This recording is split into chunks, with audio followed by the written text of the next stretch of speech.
Sampurita pamita paramita balena Vidvansiyo kila kilesa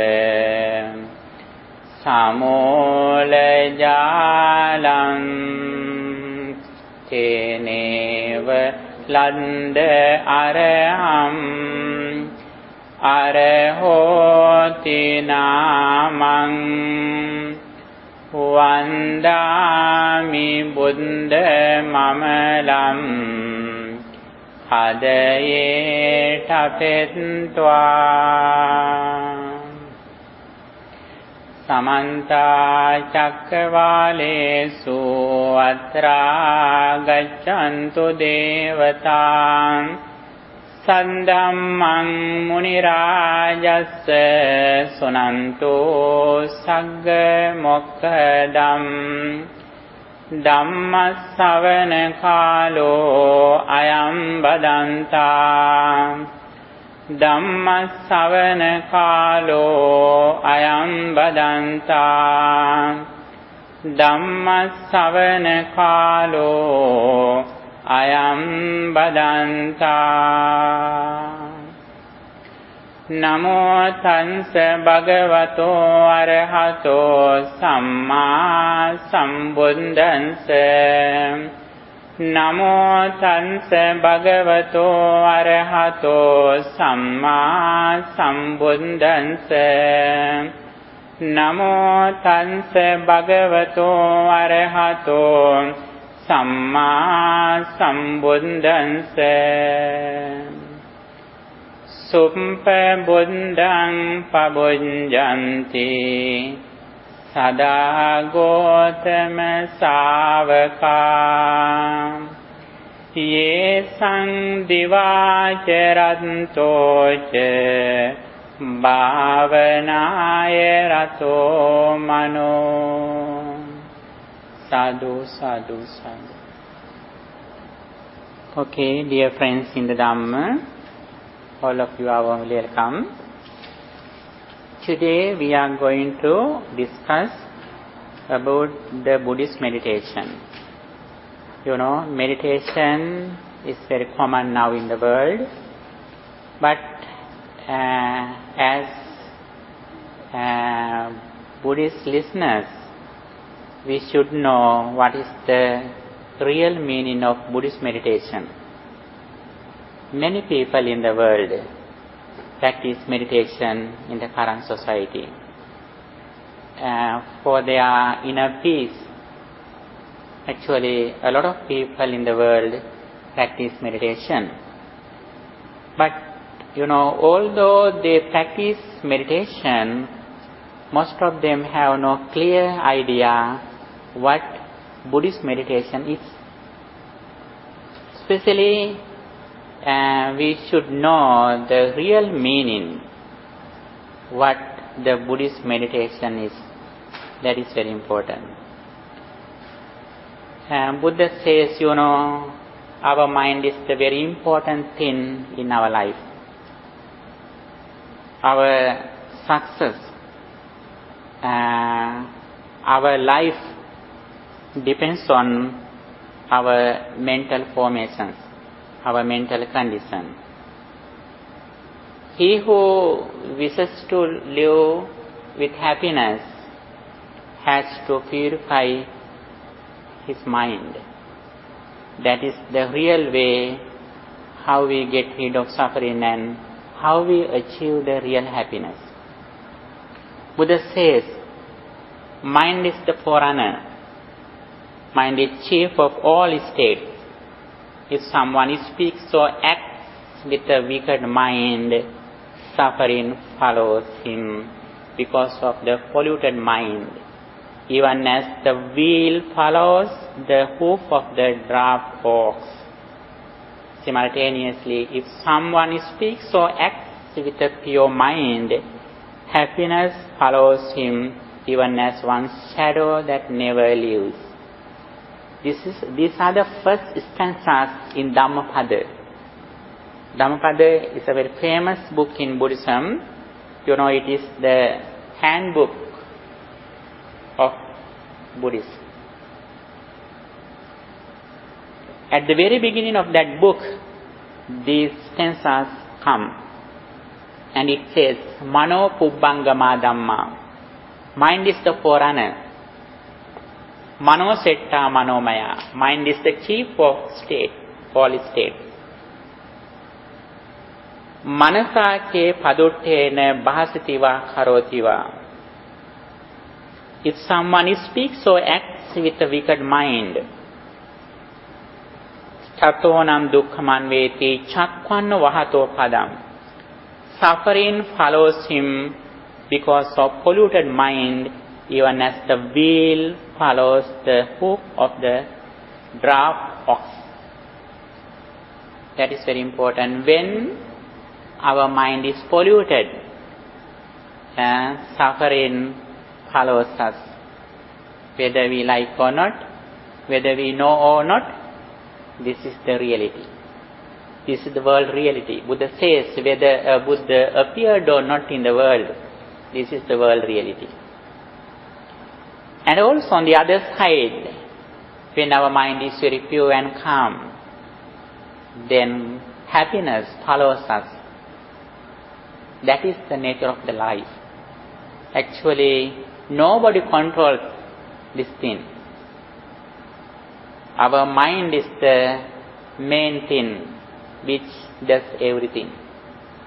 Then if we are clever to train our mind, if we are clever to purify our mind from negative emotions, and also if we are clever to live in the present moment with mindfulness, purifying our mind from negative emotions, then, we can live without suffering. We can live with happiness. That is the thing that Buddha has pointed out us very kindly. Buddha said, if you respect me, the highest way that you are respecting me, that following what I said. That is the thing. When Buddha is going to pass away, one of Buddhist monks went away and he meditated. He wanted to become an arahant before Buddha passed away. Then Buddha said, some monks, ordinary monks, they cried. But enlightened monks, they didn't cry. They realized the nature of the world because they have overcome suffering. They were silent. But some ordinary monks were crying. While ordinary monks and other ordinary people were crying, one of monks went back and he practiced meditation. He wanted to become an arahant before Buddha passed away. At that moment, Buddha said, his name was Dhammarama, Venerable Dhammarama. Buddha said, Dhammarama is the real person who respects me in the correct way. This is the correct way, this is the perfect way that who can respect me. Actually, fortunately, he could attain enlightenment before Buddha passed away. In this situation, Buddha always pointed out the way how to purify our mind. When we consider the Buddha's teachings, we can see several levels in his sermons, in his Dhamma, in his teachings. And first of all, Buddha wanted to point out how we overcome hell path. Buddha wanted us to save from going to hell. That was the first aim of the Buddha. Buddha knew that a lot of people, after they die, actually go to the hell realms, down levels, like animal realm and ghost realms, these are the places where some beings are suffering a lot. Buddha was so compassionate seeing this reality. He realized, he saw this situation by himself with his spiritual energy. And in this situation, in first, Buddha wanted to point out the nature of this situation, about the hell path, down level. Then that is why first of all Buddha has pointed out, Buddha explained Sabba Papa Sakarana, not to do any evil. If we want to get rid of hell, the first thing that we should do, not to do evil, unwholesome deeds, such as ill will, greed, jealousy. Those are the emotions which help us to go to hell. Therefore, in first level, as much as we can, we try to overcome these negative emotions from our mind. We should keep our mind in pure and calm. And also we should protect our mind like a very beautiful smell flower, as an intelligent person. And therefore, Buddha pointed out the main reasons which help us to go to hell. There are three unwholesome deeds, defilements, negative emotions, unwholesome emotions. They are, lustful desire. Lustful desire or greed, big attachment. Greed is, one of the main reasons which causes us to fall to the hell. And the second one that anger or ill will. And also the third one, delusion or ignorance. And these are the real enemies. Buddha realized, he pointed out, be sure, these are the real enemies, not your neighbors or your friends. Don't get angry with your neighbors. They are not the real enemies. Your real enemies are these defilements. Because always they steal your inner peace. They steal your inner qualities. They steal your success, your beauty of mind. That is why always we should identify these enemies. Whenever those enemies come to our mind, we should be aware of our mind. Then now I have lustful desire, now I have anger, I have delusion. We should be aware of this situation. Then they can't stay in our mind, they go away. Don't give any chance to leave them in our mind. And also, not only go away from these enemies, but also we should keep near the real friends. We should be with real friends. Friends. Who are the friends? Sorry? Yes, Dhamma. Yes, Dhamma is the very vast thing that when we classify, when we point out, when you point to the real qualities that we should develop. Yes, very good. Generosity, that this is opposite thing from greed, that generosity. When we say generosity, most of time that we think that the physical things. Actually, not only offering the physical things, if we can do something as a service, if we can dedicate our duration of time for the people, if we can listen to others suffering when other people say something, if we are ready to hear them, that is also one of the generosities. And also when somebody works hard, if we can help them, that is also one of the generosities. Not only physical things that we can, not only physical material things that we offer. And also anger. What is the opposite thing of anger? Loving kindness. Practicing loving kindness or sila. Loving kindness.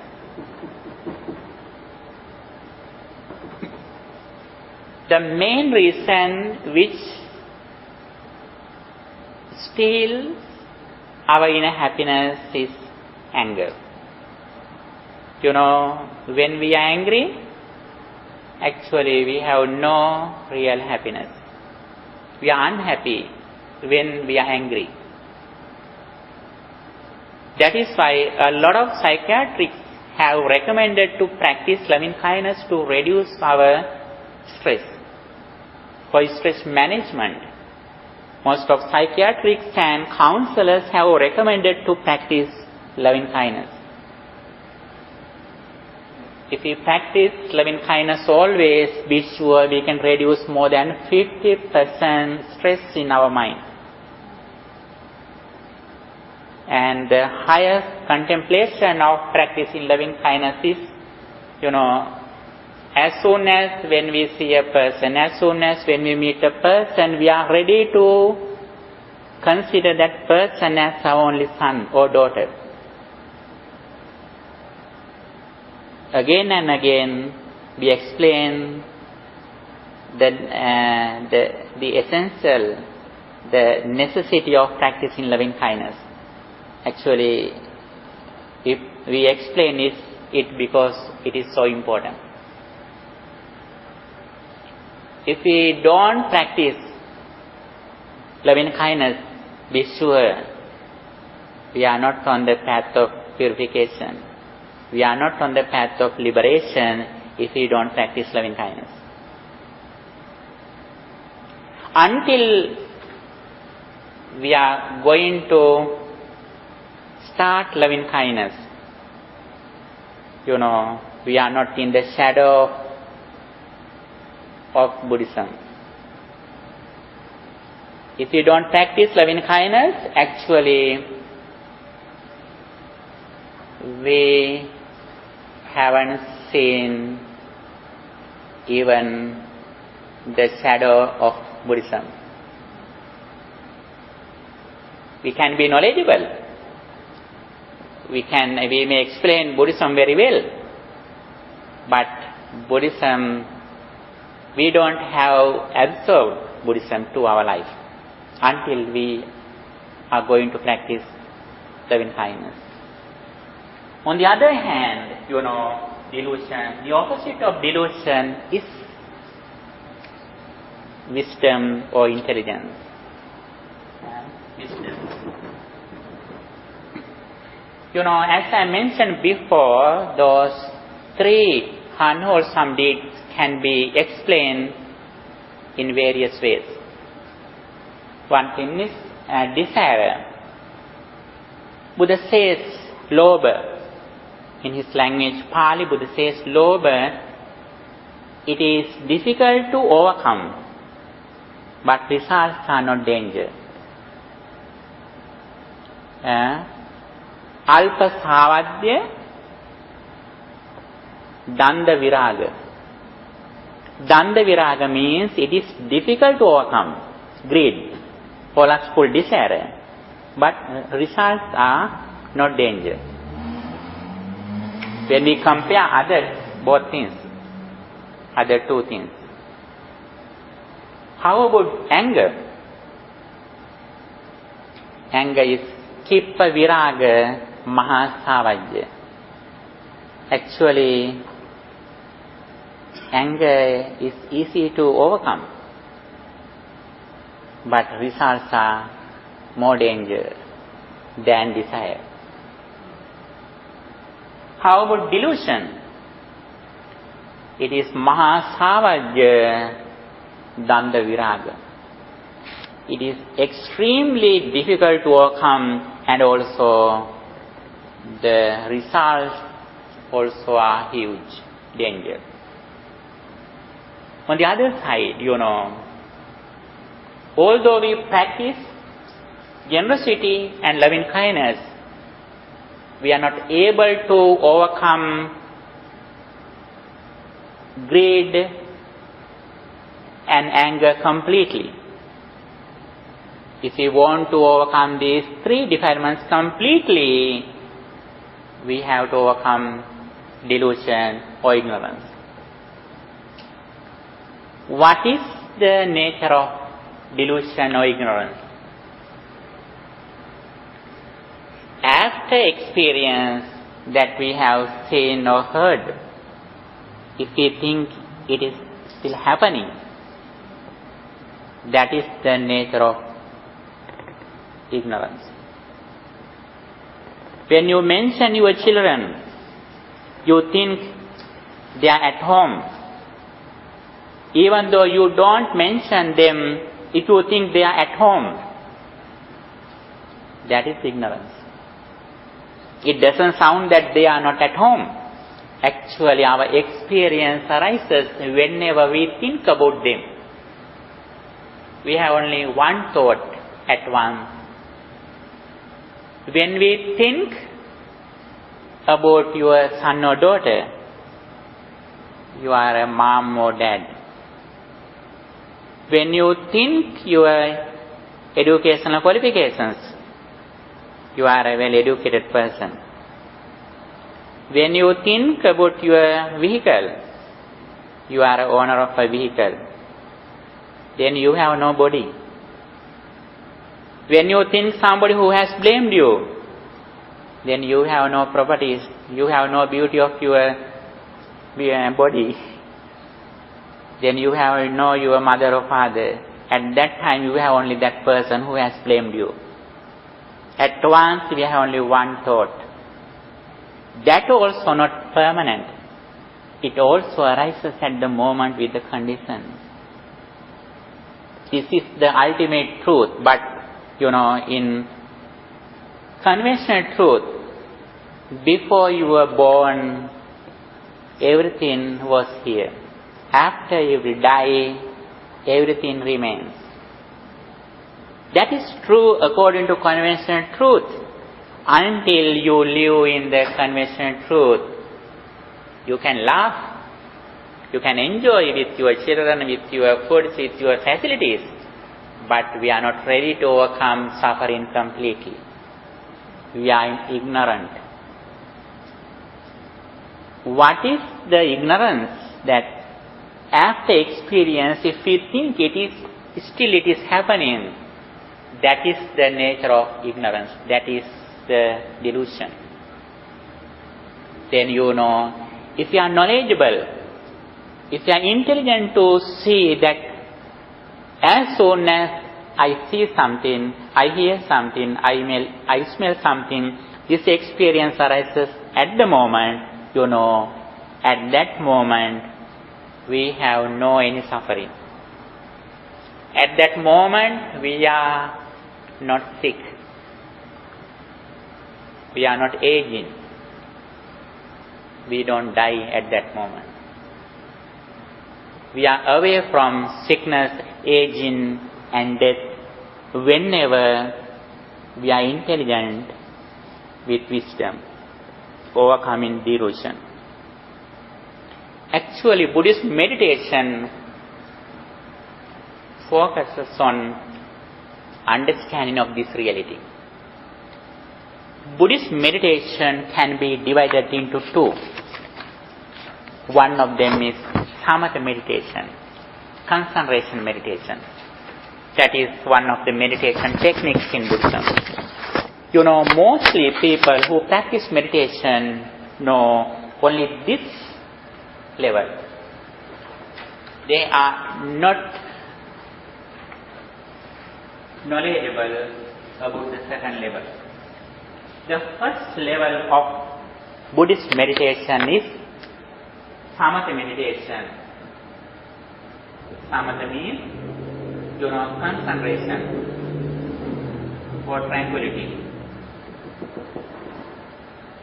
Concentration meditation, this is the first level. By practicing concentration meditation, we trained our mind to live in the present moment with a particular wholesome object.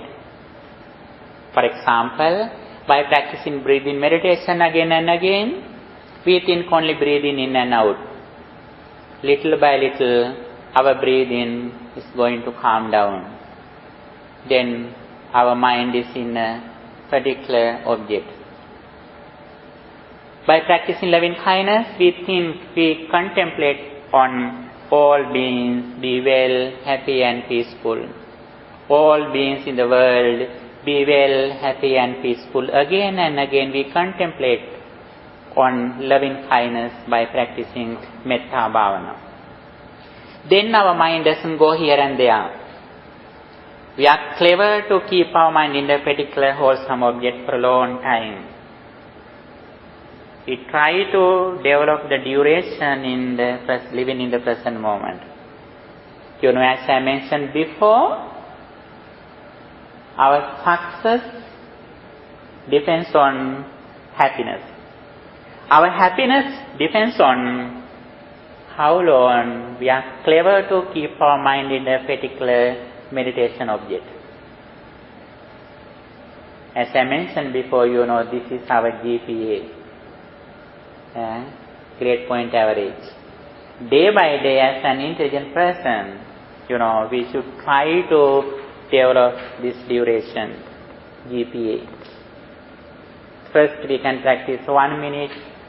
Again and again, when we practice, we can develop it day by day. That is very important. Then we always try to live with our inner friends. Who is our best friend? Yes, yourself, your mind.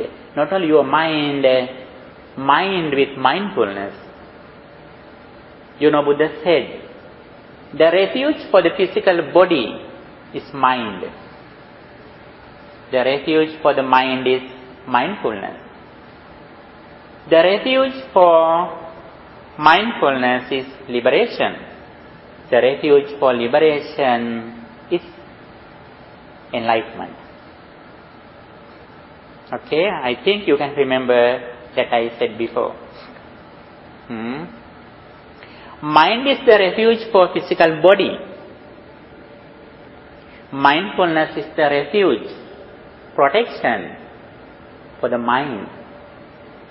Liberation from unwholesome deeds, greed, anger, delusion is liberation. And enlightenment is the refuge for liberation from negative emotions. These are the steps that we should reach little by little on the path of purification of our mind. And samatha meditation means by practicing some kind of meditation techniques, we try to train our mind to live in the present moment. Whatever we think about past or future, we do it with consciousness, with attention. As soon as we remember something, we are knowledgeable, we are mindful that now I read my mind, not the real situation.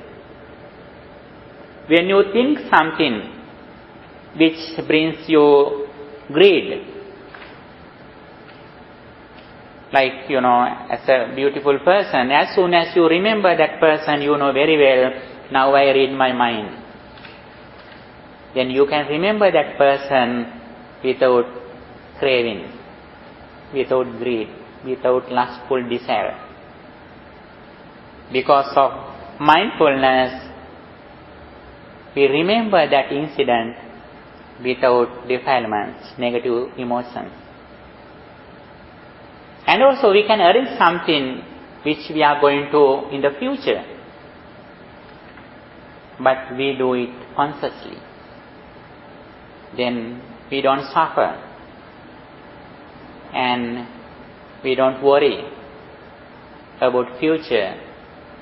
We arrange everything with consciousness. Here, by practicing samatha meditation, concentration meditation, we try to train our mind to live in the present moment. Not only living in the present moment, we purify our mind from negative emotions. We try to think only wholesome emotions, good emotions. And then at that moment, our mind is very pure and calm. Then the second level, vipassana meditation, vipassana meditation or insight meditation. Insight meditation is very important. These both steps are very important. Although we practice only samatha meditation, first of all, we should be knowledgeable about the path of liberation. We don't stop in samatha meditation. When Buddha was living, one day some monks went to another monastery, another religious people's monastery. At that moment, those people asked, Bhante, we practice loving kindness meditation. Your master, the Buddha, also has explained you to practice loving kindness meditation. Both of us are same. Then those monks had no an answer. They couldn't answer. They were silent and they came back to Buddha and they explained what they heard. At that moment, what Buddha said, no bhikkhu, no monks, it is not same. Their loving kindness, their practice in loving kindness is only in samatha meditation. They stop in samatha meditation. But we Buddhists practice samatha meditation focusing on liberation. Samatha meditation is not the destination of Buddhist meditation. We do all meditation techniques concerning the final destination, which is liberation, enlightenment. We don't stop in this level because we start meditation with the knowledge of impermanence, with sammaditthi. If someone stops in samatha meditation, he hasn't started his meditation with sammaditthi or right understanding. We don't say that his meditation depends on sammaditthi because he hasn't real understanding about the sammaditthi. If somebody has sammaditthi, right view or harmonious vision, then he starts his meditation with the knowledge of impermanence, with the knowledge of dependent origination, paticcasamuppada. He doesn't like to stop in this level. He wants to go to the next level. He wants to reflect on impermanence after his mind is concentrated. That is more beneficial. If somebody stops in samatha meditation, he can get some benefits. For example, a lot of people in the society who has stress, they practice loving kindness meditation. They can get some benefits. The results can be seen. But actually, it is not the real Buddhist meditation. It doesn't sound they can get results. Actually, they can get the result. But that is not the main goal in Buddhist meditation. Whenever our mind is concentrated, with concentrated mind we reflect on impermanence, ceasing and arising and ceasing. Every moment 5 aggregates. arise and cease. That is the nature of our life. If you are well educated, Buddha says in Abhiññā Sutta, the discourse of Abhiññā, the highest knowledge in Buddhism. As an intelligent person, we should be knowledgeable about 5 aggregates: Rupa, Vedana, Saññā, Saṅkhāra, Viññāna. Actually, this is very important. As much as we listening to what Buddha taught, we should be knowledgeable about these 5 things. Actually, in the bottom level, we have only these 5 things. When we eat something which is made in, corn, flour, flour, then actually the content is flour. Like that, we can make many things: bread, buns, donuts. Although we do many things in various colors, the bottom level we can see only flour. Our experience also like that. Although we see something, some pictures, listening some songs, if you think something as emotions, although we do many things, in the bottom level we have these 5 things, 5 aggregates. This is the content of our all experience. We can bring this table and we can put it in our room, but always we can put it in our hand. Then we get these things through our mind. Although you have a vehicle, you have a beautiful car, always you can catch it. It is in the garage. When you sleep, you have no vehicle. When you dream, you have no children. You have no even physical body. Actually, at that moment, we have only these 5 things. When you dream, when you are afraid of your dream, you can go away from your fearful dream. This is the nature of our mind. Although we want to see very blissful dreams, okay, please take a seat. Although we want to see very blissful dreams, actually we can see blissful dreams. If we want to see the blissful dreams, we have to purify our mind. Then, that is the way how we see the blissful, beautiful dreams. Then, this is the way that day by day we should try to purify our mind, especially in the first level in Buddhist meditation. We try to live in the present moment. It doesn't sound that we forget our past or future. Don't misunderstand. Buddhism never says you that you have to forget your past or future. We are not ready to forget, but we should be ready to forgive. Forgiveness is a quality, but forgetting is not a quality. It is a big mistake in our life. As much as we develop our mindfulness, our memory grows up. Our memory develops. As much as we practice mindfulness, it means our memory develops gradually. Then, by practicing samatha meditation, we practice mindfulness. By practicing vipassana meditation, we practice wisdom or intelligence. Although there are a lot of doctrines that Buddha has explained in his sermons, finally we have to practice only two things. Those are mindfulness and wisdom.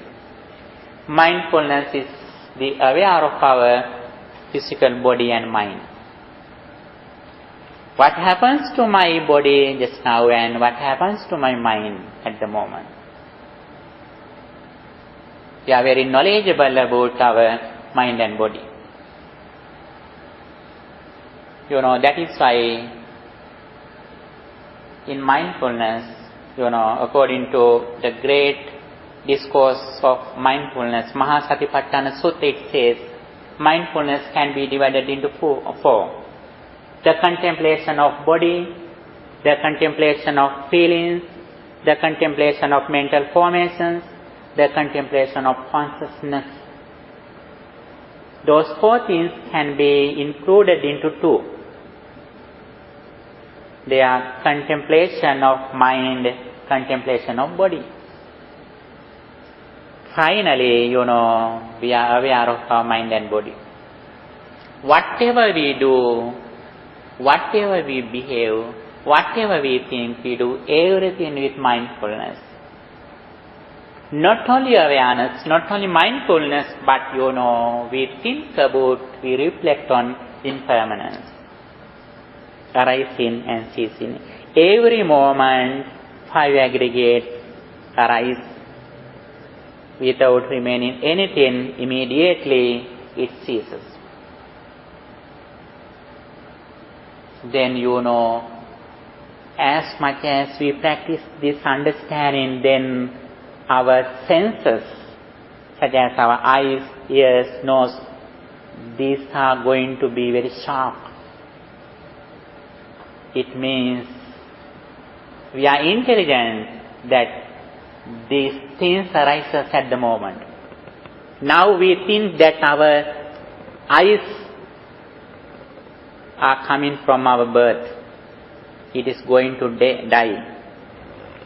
It is certain until die.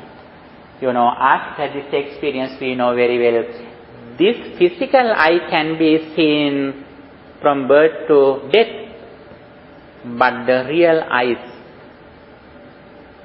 arise at the moment when forms arise, when consciousness arises, when all of these conditions are together, then these things are alive.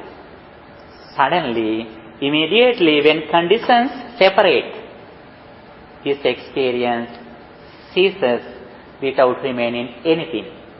But because of our ignorance, after experience we catch them as permanent. This is the real ghost. This is the real enemy which brings us suffering. Day by day we should go to this understanding, and for that, first of all, we should be knowledgeable. Knowledge is very important. Buddha says, at the very beginning, we should be knowledgeable. Then Buddha says, Janato aham bhikkhave passato asvanam khayam vadami. I say the getting rid of suffering for those who are knowledgeable, who knows Dhamma, who sees Dhamma.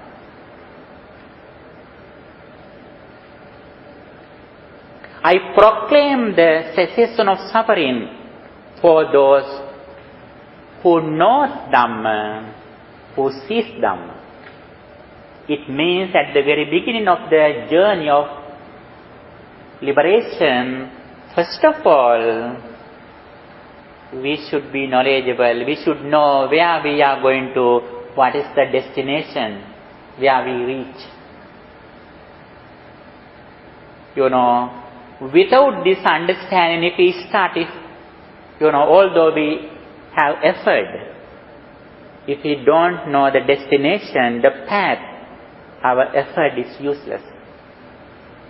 On the other side, although we are knowledgeable, if we don't do efforts, if we are not courageous, then our knowledge is useless.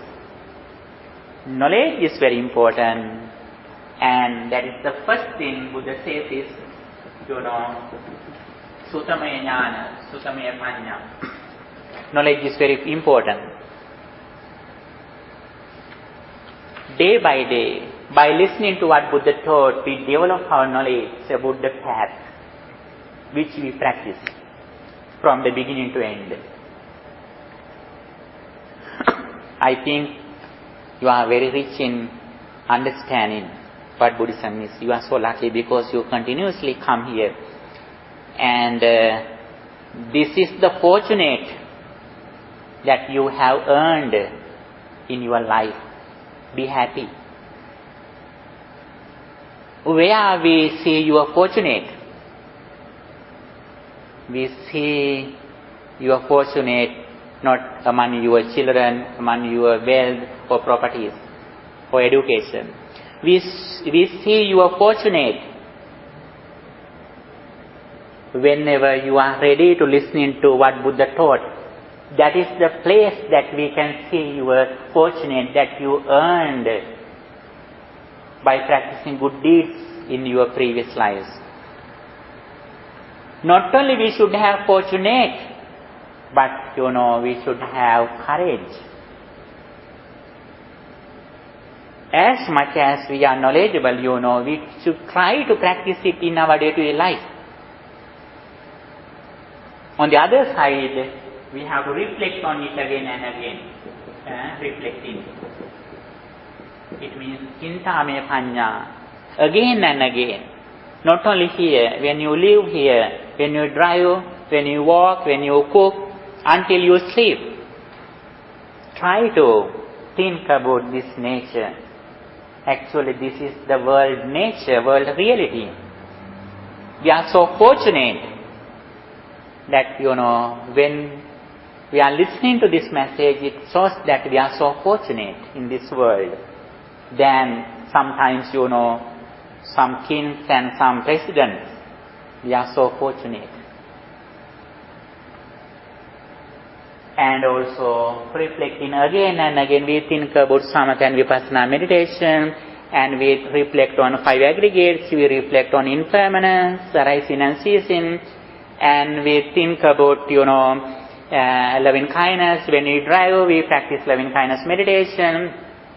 And when we see a person, we think that person is my son or daughter, although he is not in this life. Our children, in previous lives, they might be our close relatives.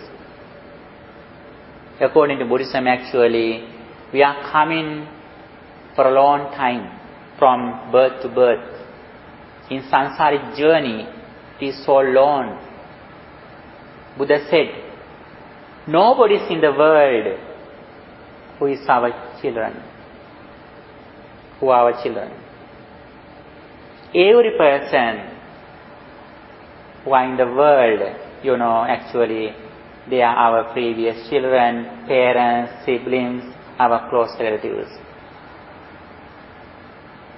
And although we can see that nature with confidence of Buddha's message, we have to think about this nature of our life, our samsaric journey. Then, if we can reflect on this reality, actually, we can overcome anger, ill will. And, then we are so friendly, we are so compassionate. We are ready to forgive them. And also, finally, we try to live in equanimity among good and bad. We are in the middle. Because, sometimes we can't control something. Even though there are some persons who are our children, although we have effort, we can't control something because of their fate, because of their karma. When we have this understanding among good and bad, we are in the middle. We are silent. We don't suffer when the world changes. And also, not only reflecting, but as we mentioned here that practice means we practice our mind, we train our mind using both meditation techniques, samatha and vipassana. Not only samatha and vipassana, but here we can think that virtue too. Virtue, concentration meditation and insight meditation. Sila, samadhi, panya.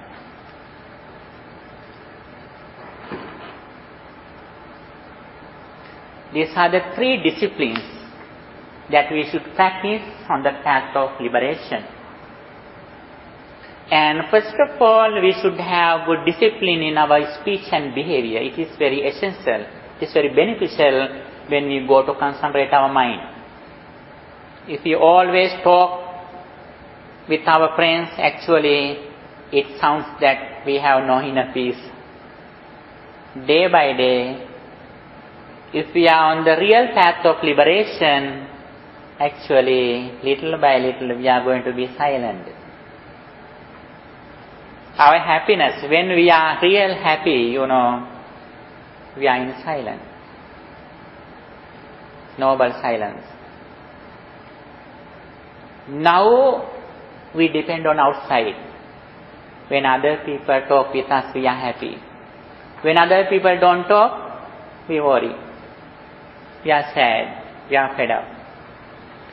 Actually, when we are on this path, when somebody neglects you, you are so happy.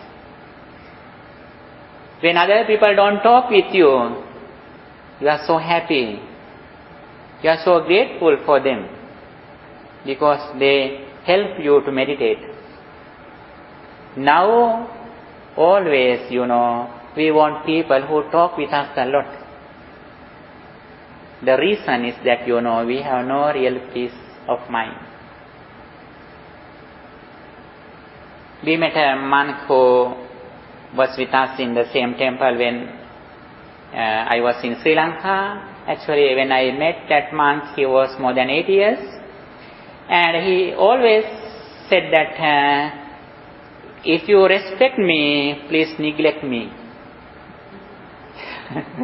That is the real way you respect me. Sometimes when we are going to worship him, don't worry to worship me. Don't neglect, please neglect me. That is very interesting for me. Actually, he was so happy when he was in silence. And actually, that is the nature that we are on the path of liberation. And now, we want a lot physically and mentally, materially. We want a lot of persons, friends, properties, things, because now our happiness depends on outside. And outside persons and materials are very calm and quiet. We are so happy. When they change, we worry. Now we depend on outside. Who are the persons who depend outside?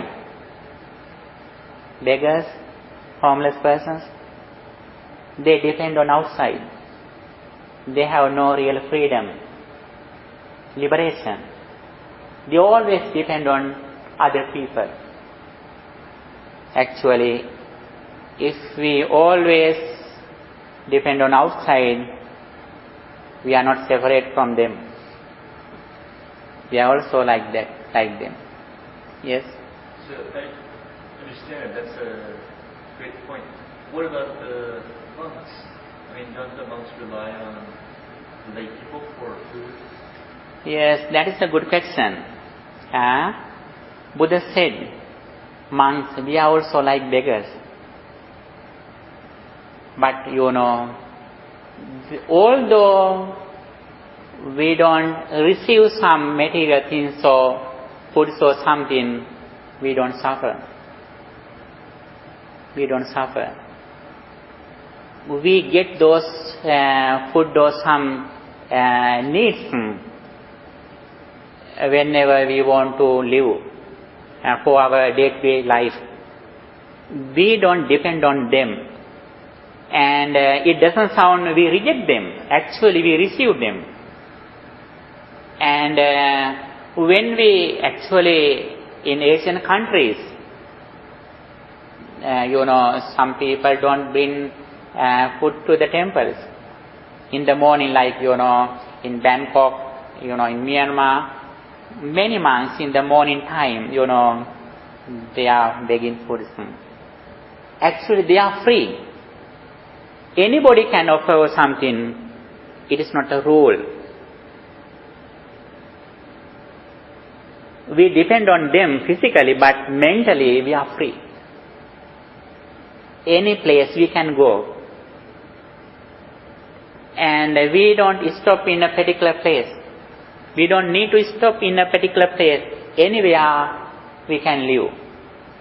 And also, even though people don't give anything, nothing, it is not a reason to be unhappy.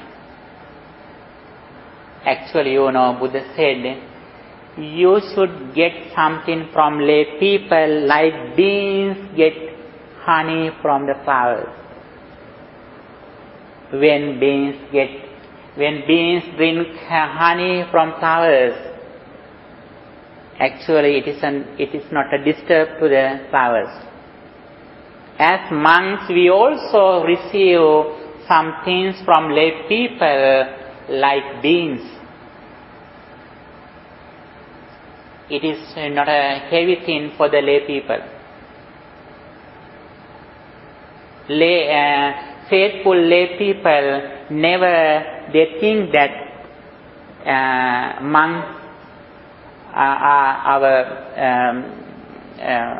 it is difficult for us, they never think monks disturb us. Because we don't ask them.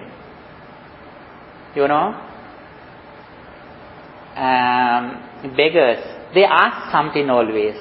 But as monks, we never ask. We beg food, but we never ask them. If they like, they can offer. If they don't like, it doesn't matter. But they don't take money. That's what you say, lay people, some countries, they offer money too. According to the situation, sometimes they offer some food, some money, when we are going to live somewhere because we need something, some people offer some money. But it is not a rule. Especially as monks, we hope from lay people food and clothes. Food, clothes, shelter. These are the very fundamental needs, very primary needs that we have. And especially the people who are in the Buddhist countries who know this tradition, they think that giving something to monks is a blessing for their life. They never think it is boring for them. Especially some Buddhist countries, they think seeing a monk in the morning, they think it is as a blessing. Offering something to monks, they consider as a blessing for their life. And also in Buddhism it says, when they offer something to monks, they can receive the result in this life itself. Ayu, longevity, varna, good complexion, sapper, health, bala, strength. These are the results they can receive in this life itself whenever they practice generosity. Sometimes when they don't meet a monk, they are so sad. Their happiness is seeing a monk in the morning. Because they always want to offer something to monks. Because they think it is not a disturb for their life, it is a benefit for their life. But when we see a beggar, we never think like that.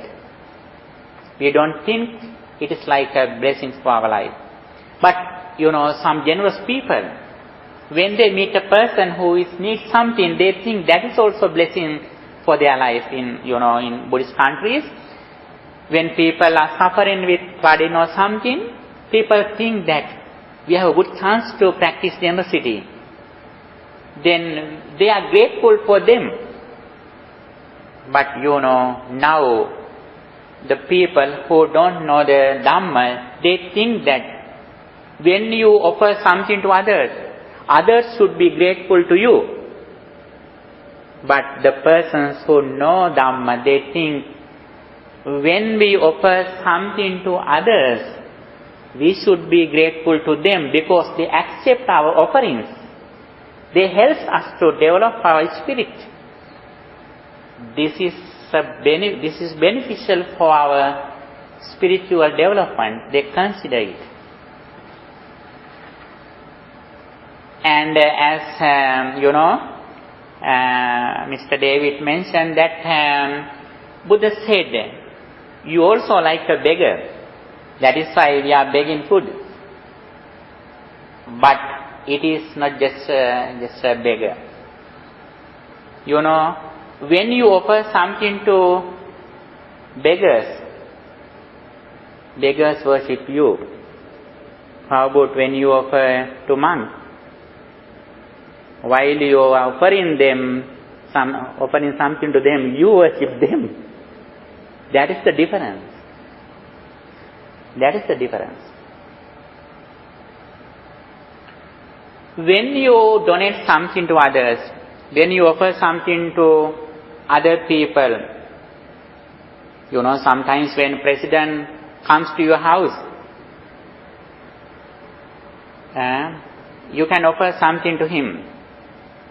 You can share some food with him in the same table. But according to Buddhist tradition, when monks are sitting in the chairs having lunch or breakfast, they are sitting on the floor. Even though they are the owner of the foods, they are sitting on the floor. But you never sit on the floor when president is sitting in a chair.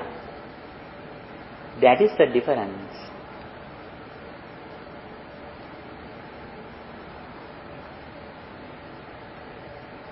And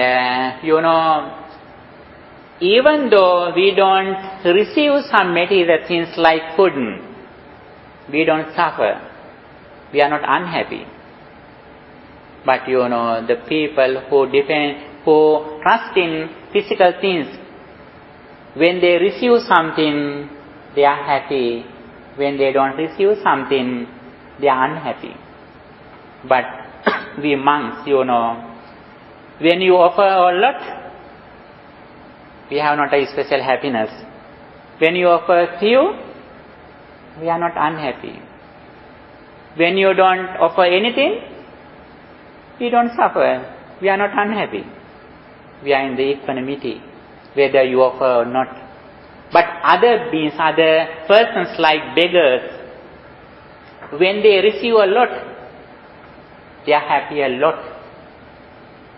When they received a little, their happiness is less, a little. This is the difference among monks and beggars. Sometimes when Buddha was living, some persons invited him to live in some places in a rainy retreat. Sometimes they couldn't give some food to the Buddha. Then Buddha begged food, and after rainy retreat, the lay people were so unhappy. But Buddha wasn't unhappy. He is in equanimity among good and bad, among wealth and loss. This is the difference, monks and beggars. whether you offer or not, our compassion, our kindness is not different. It is same for everybody, whether who offer or not to us. And also, if you offer a lot, we have no special happiness. But other people who depend on outside material things, their happiness depends on how much they receive. But our happiness doesn't depend on whatever we receive. That is the difference. Okay? And on the other side, whenever you offer something to some persons, they may be grateful for you, but that's only. But as monks, when you offer something to us, we give to you the highest things, very valuable thing in the world, which is Dhamma. Sabbadanan Dhammadanan Jinati. Offering Dhamma excels all gifts in the world.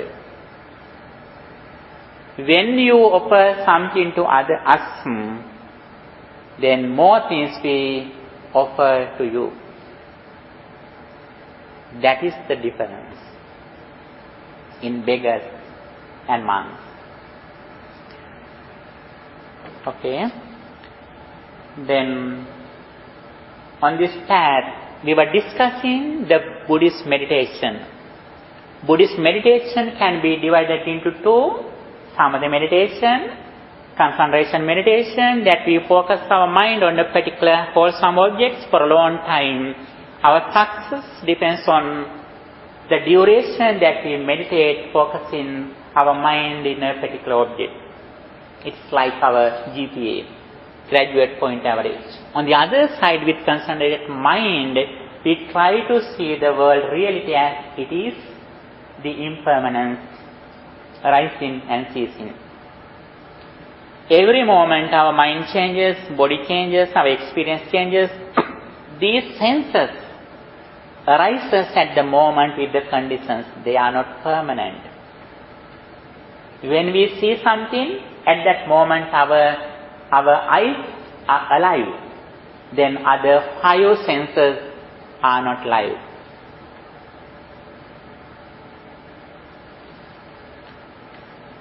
Then that eyes also arise at the moment. It doesn't come to the present from the past. That eyes don't go to future from the present. It is alive at the moment with the conditions. Then if we have this understanding, then our senses are going to be sharpened. It means that is one of the skills of that we should develop in our life. Buddha said, Ayatana Kusalata. Ayatana Kusalata means the ability of the skillfulness of our senses. This is the real proficiency. This is the real skillfulness that we should develop in our day-to-day life. What is the skillfulness of senses? We are knowledgeable. As soon as we see something, these eyes arise in this moment. Then we live in that experience in the present moment. At that moment, with this knowledge, we have overcome suffering. We have no sickness, we have no aging, we have no death. Now, we are suffering in sickness, aging and death. Buddha pointed out the way how we get rid of sickness, aging and death. This should be our main purpose of our life. Buddha said, we need a spiritual teacher and his teaching because of three reasons.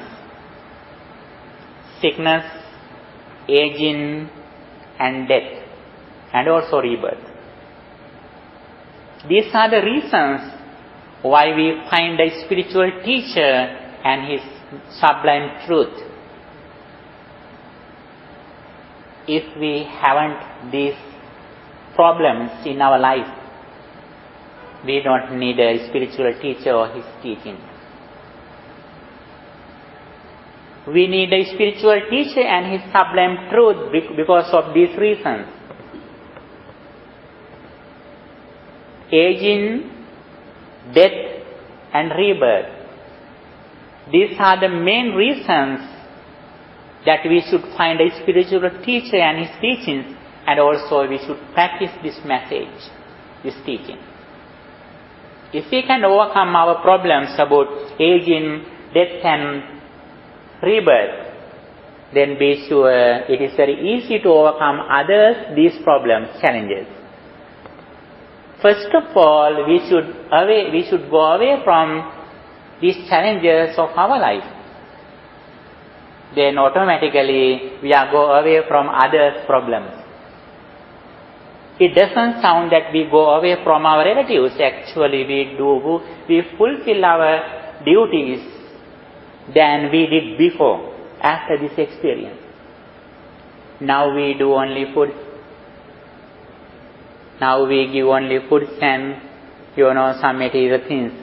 After this experience, we give not only foods for belly, for physical body, but we give food for the mind. And now we offer food only for body, for our children, for our parents. After this experience, we give them food for their mind, which they bring from birth to birth. Now we take care of them only this life. But after this experience, you take care of them after this life. You help them to go to a new, better place. This is the nature of this understanding. Don't worry that after this experience, you neglect, you go away from your responsibilities. Actually, you do more responsibilities for your relatives after this understanding. And also now, you help only for your close relatives. After this experience, you help not only for your close relatives, but you help all people in the world, not only human beings, but every moment, whatever you do as good deeds, you transfer these merits to all persons in the world, all beings in the world.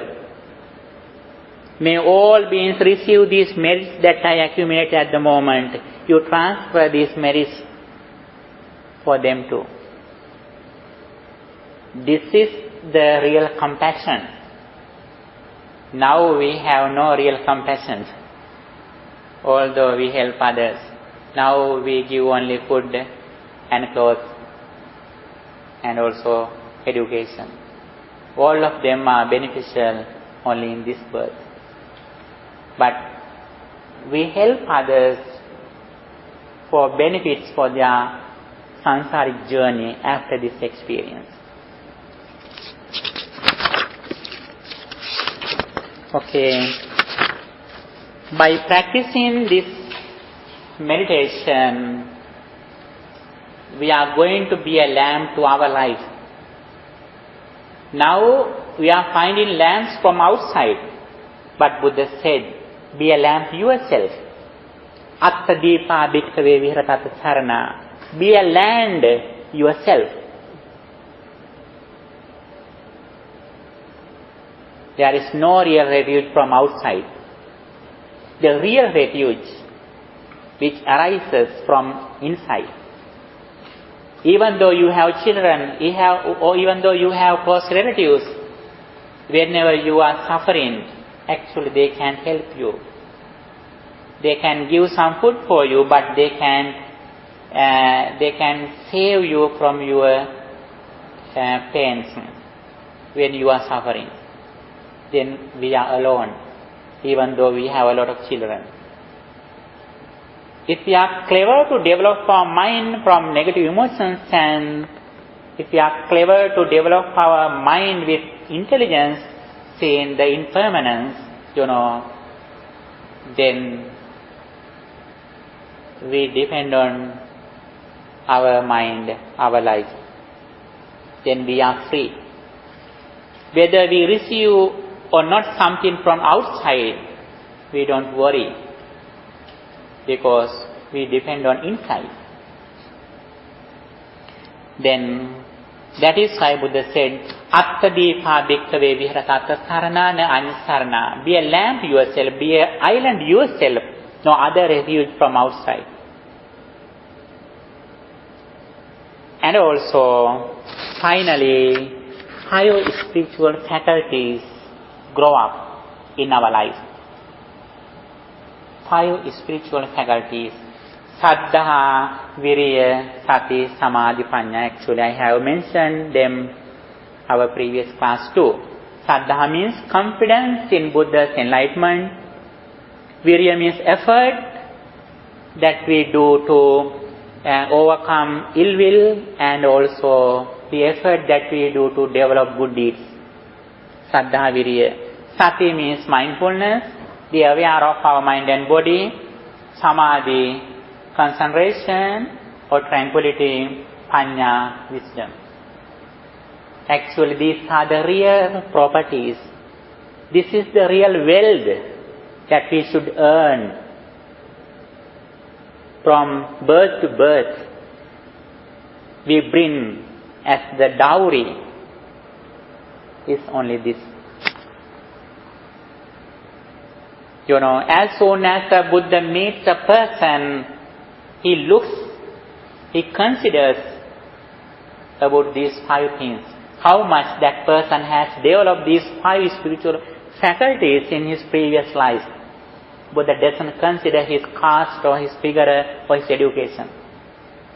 As soon as the Buddha meets a person, he focuses other people's mind. He reads others' mind.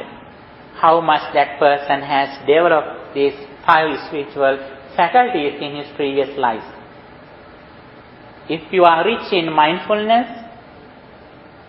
if you are rich in intelligence, from there Buddha starts to preach you.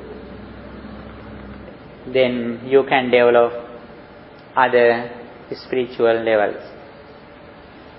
Then on the other side, even though we have no other people's help, we are rich in happiness as much as we can develop these 5 spiritual faculties. Especially, all of 5 things can be included into 2, mindfulness and intelligence. Finally, all of them can be divided into 1, intelligence. Intelligence means the knowledge, understanding of arising and ceasing. Every moment, whatever we see, whatever we smell, whatever we hear, actually that is only the 5 aggregates. It is impermanent. It means it arises and ceases at the moment. Not be occurred comes to occurrence. Being occurred, not to go to future. It arises and ceases at the moment. This is the real nature of our life. If we are in this understanding, it means we have overcome suffering. At that moment, nobody can disturb your peace of mind. At that moment, nobody can steal your inner qualities. That is our real success. Okay, if you have any question, you can ask, please. Especially, we should know the both things of meditation techniques, that concentration meditation and insight meditation. Concentration meditation focus on mindfulness. Insight meditation focus on the understanding of impermanence. We don't stop in samatha meditation. After our mind concentrated, we reflect on impermanence again and again. Then gradually, we are overcoming suffering. We are overcoming sickness, aging, death, and rebirth. Then we are proud of our knowledge. We are proud of our intelligence because we are rich in spiritual development. Whenever you go, you are going there with the Dhamma. Now, Dhamma is in the temple, we are at home. But day by day, when we go forward with the Dhamma, then Dhamma is like our breathing. We are living with the Dhamma, like with breathing. Every moment, we are going away from desire, anger, delusion. Day by day, we practice generosity, loving kindness, and intelligence. Day by day, we are reaching the destination, which is enlightenment, final bliss of liberation, Nibbana. Day by day, we are going to freedom. We are going to liberation. Okay, thank you for your participation. Yes.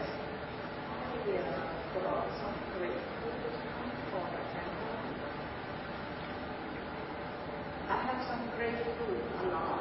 Mm-hmm.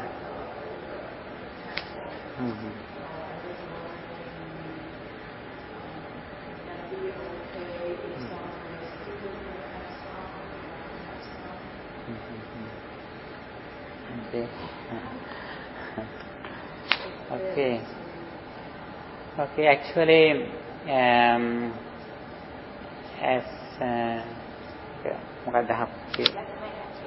Okay. Thank you for your generosity. Okay. Okay.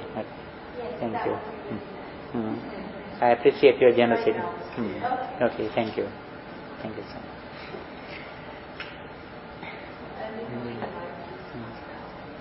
Actually, this is one of the ways that we can practice generosity. Some people who come here on 4 days, actually they bring something, some oranges, some lemons that they have their homes.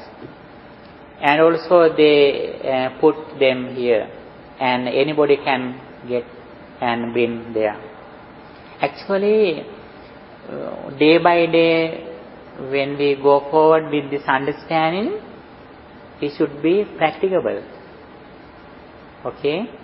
We never say you to offer something to us, but you can practice generosity for your parents, for some homeless persons, and if you go to a religious place, you can offer only $1 first time. It is better. Some Burmese temple, Cambodian people, first time they offer only $1. So, like if you offer $1 or $1,000, is the karma the same? It is not the same, but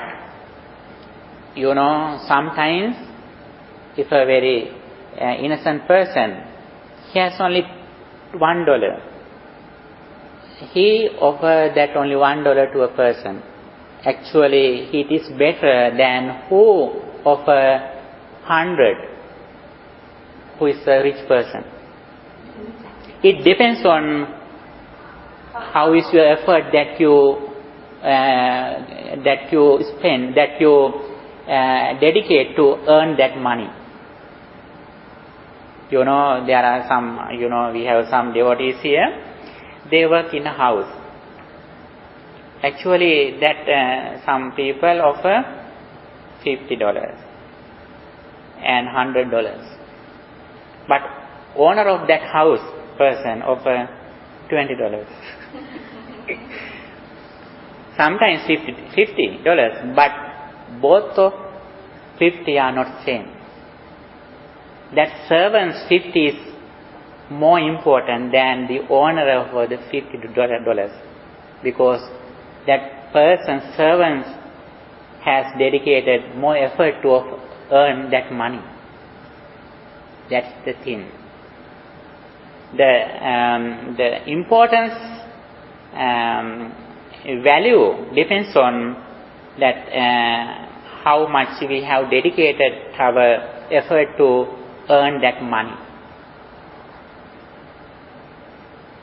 Then, some innocent people, I have met some people in Sri Lanka, actually they are beggars. On the street, they beg. End of the day, they come to the temple and they put something to the till.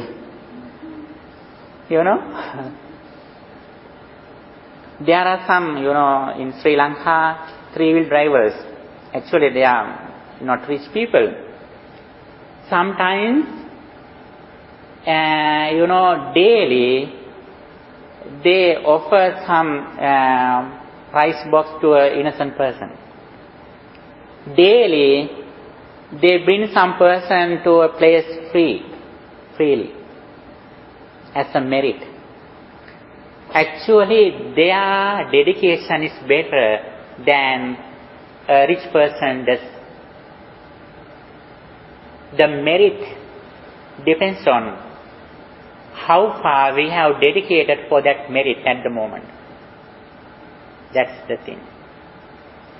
Therefore, actually we have discussed a lot about generosity. You can think how far you practice these things. Then you can bring some water bottles. That not for monks, for your friends in this class. Actually, sometimes near the Poet Day program, we monks go to the market and buy some water bottles for you. And we are so happy to offer something to you. We are so happy to offer something to you. Actually, we monks also practice some things. We offer some money to other temples too, for their utilities. We practice not only meditation. Actually, we donate blood. We do many things as we can. Some monks, there are some monks who have donated blood more than 60. 62. Have you seen those persons? I know one person who donates platelets every 2 weeks. Yes, every 2 weeks we can donate platelets. But common blood we have to donate 4 months, once 4 months. Yes, there are persons you have seen who has donated blood more than 60. You can see just now too. Okay, now we are going to end our Dhamma session. Thank you for your generosity. Okay, again, that is a good example that we can show our generosity. Okay, in this moment we have acquired a lot of merits by respecting Buddha, by practicing meditation, by listening to what Buddha taught, and by the power of all these merits we can transfer these merits to our departed relatives too. May our departed relatives and also may the persons, may the beings who accept merit from us, those who are in the world, they also receive these merits. May they enhance their spiritual power, and finally may they also attain final bliss of liberation. With that intention, let's transfer these merits to them. Idam me ñātīnaṁ hotu sukhitā hontu ñātayo. Idam me ñātīnaṁ hotu sukhitā hontu ñātayo. Idam me ñātīnaṁ hotu sukhitā hontu ñātayo. By the power of all these merits, may guardian deities and angels also receive these merits. May they enhance their psychic energy and may they also attain final bliss of liberation. With that intention, let's transfer these merits to guardian deities and angels too. Akasatta ca bummata devanaga mahiddika punyantang anumoditva cirang rakkantu sasanam. Akasatta ca bummata devanaga mahiddika punyantang anumoditva cirang rakkantu desanam. Akasatta ca bummata devanaga punyantang anumoditva cirang rakkantu tvang sada. By the power of all these merits, may you be well, happy and peaceful. May no harm come to you. May no problems come to you. May no difficulties come to you. May your all righteous wishes meet with success. May you attain final bliss of liberation. Nibbana. Sadhu, sadhu, sadhu. Dukkham panta ca niddukkha bhayam panta ca nidbhayam sokam panta ca nissoka hantu samde pipanino. Dukin pelena sat dukin midetva bien pelena bienati vetva sovinte venasat somnas vetva nitin me hamasat suvapat vetva. Sadhu, sadhu, sadhu.